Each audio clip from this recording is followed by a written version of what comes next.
Bismillahirrahmanirrahim.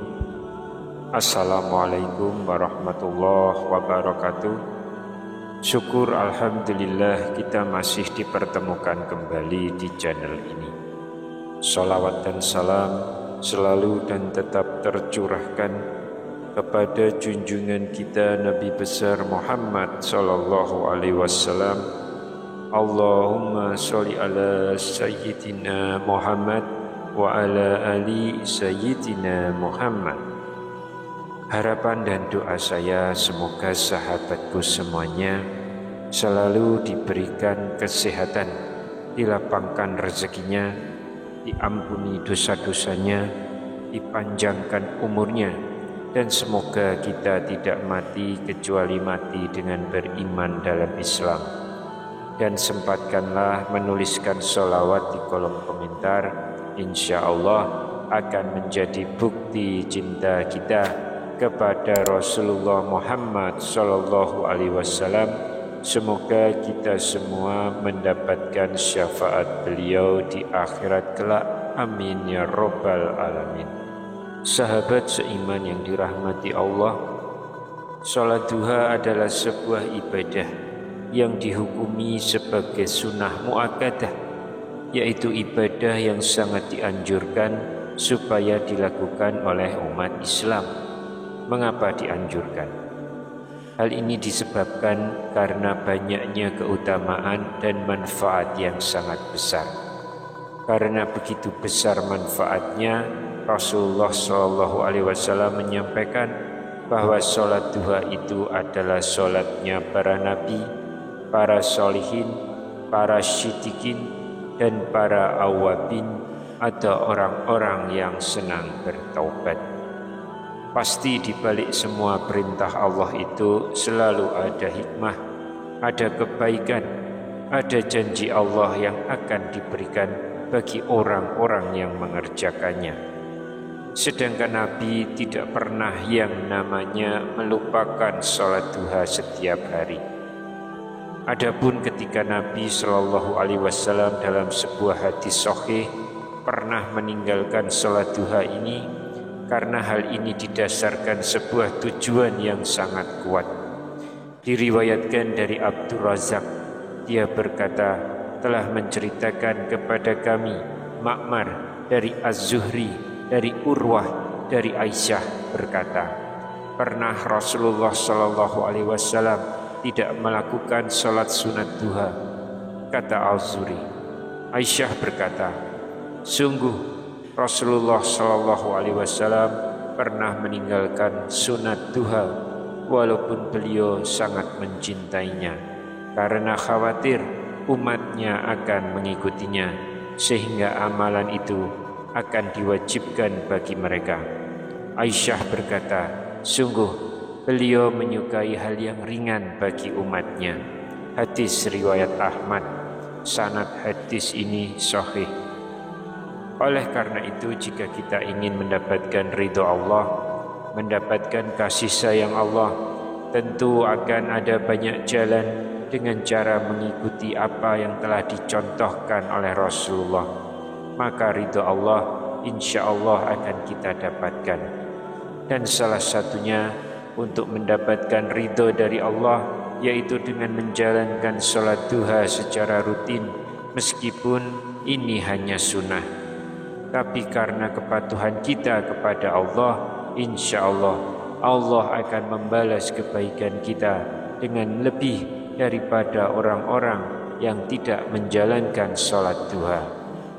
Adapun manfaat yang luar biasa bagi seseorang yang terbiasa menjalankan secara rutin sholat duha, di antaranya akan diberikan ampunan dari segala dosa-dosanya, akan dicukupkan kebutuhannya dari sore hari sampai pagi hari, akan mendapatkan rezeki dari arah yang tidak disangka-sangka datangnya.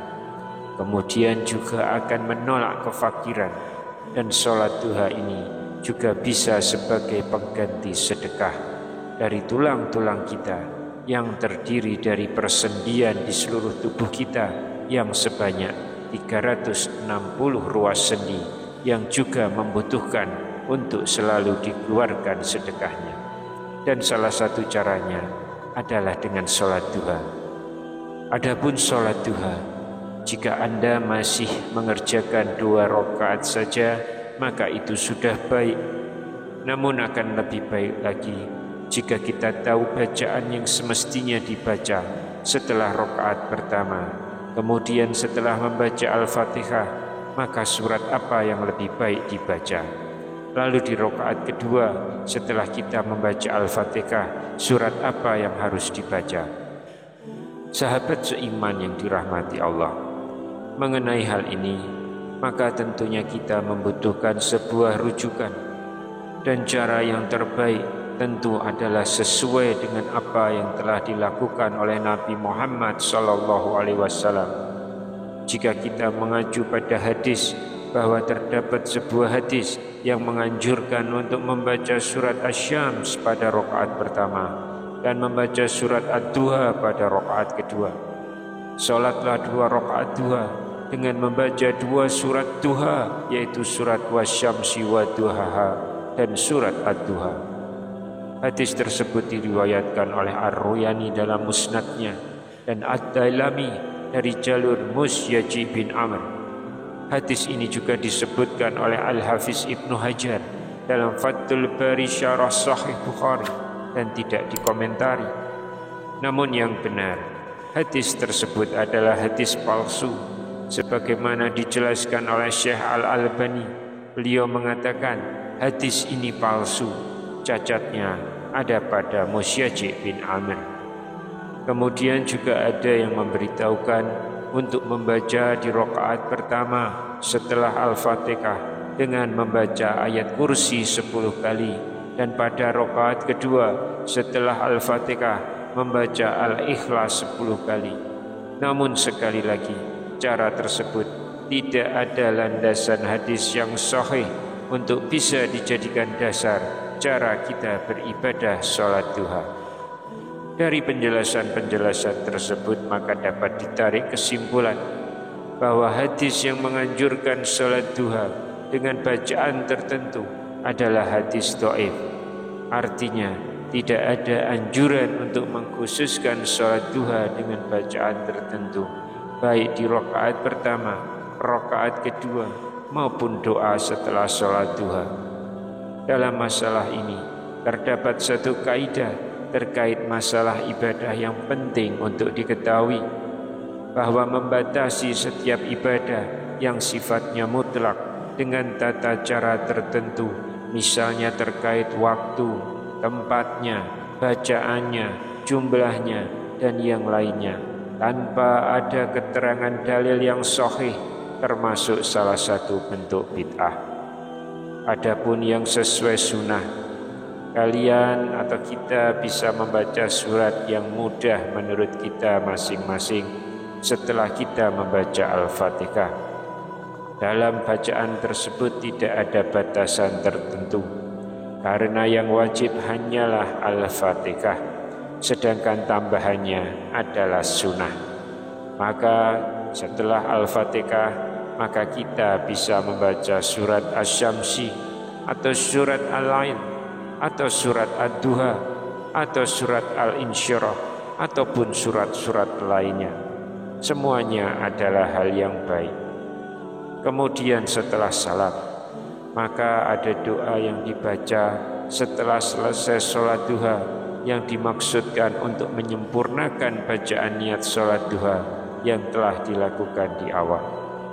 Ada sebuah sanad yang sahih dari hadis riwayat Bukhari yang menyebutkan bahwa doa sholat duha berbunyi, Allahumma firli wa tub alayya innaka antat tawwabur rahim.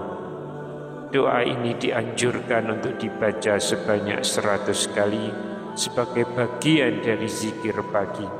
Secara harfiah, doa tersebut bermakna permintaan ampun dan juga taubat dari seorang hamba kepada Allah Subhanahu wa ta'ala. Doa ini dianjurkan dibaca sebanyak 100 kali sebagai bagian dari zikir pagi. Maka lakukanlah ibadah sholat duha ini secara istiqomah. Insya Allah ridho Allah akan turun kepada kita, sehingga semua hajat kita pun akan cepat dikabulkan oleh Allah. Wallahu a'lam bishawab. Demikian yang bisa saya sampaikan di kesempatan kali ini. Semoga dapat memberi manfaat untuk kita semua. Amin ya rabbal alamin. Wassalamualaikum warahmatullahi wabarakatuh.